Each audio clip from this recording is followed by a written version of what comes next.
Adia fún Koleoso, Baba Oso one day.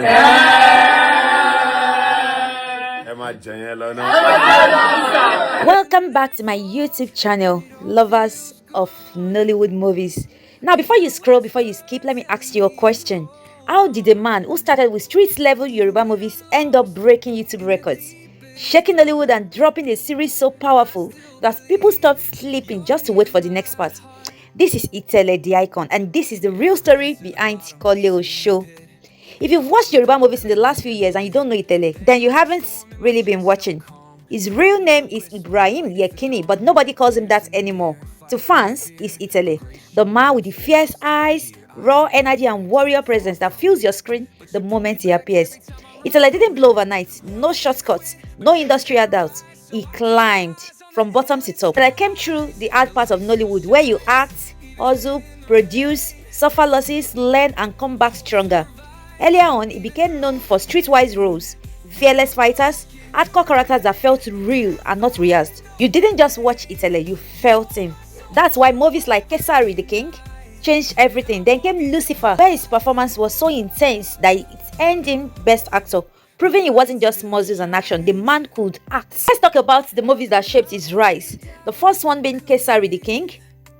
In this movie, the street power meets raw justice. Then we have Lucifer, King of Thieves, Kole, then Jagun Jagun, Omogeto the Saga, so on and so forth.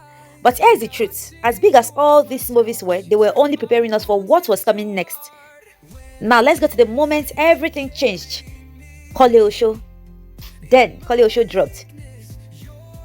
No cinema hype, no Netflix push, just YouTube. And boom, the internet caught fire. Koleoso wasn't just another Yoruba movie, it was a movement. Spiritual power, family betrayal, ancient curses, bloodline battles, and raw Yoruba mysticism. Itele didn't just act in Koleoso, he became Koleoso. We are always waiting for the next episode to drop. Now, do you know the reason why Koleoso worked? Koleoso worked because the story felt authentic, the emotions were raw, the culture was deep, and the pain felt real. This wasn't polished Nollywood perfection. This was African storytelling, straight from the roots.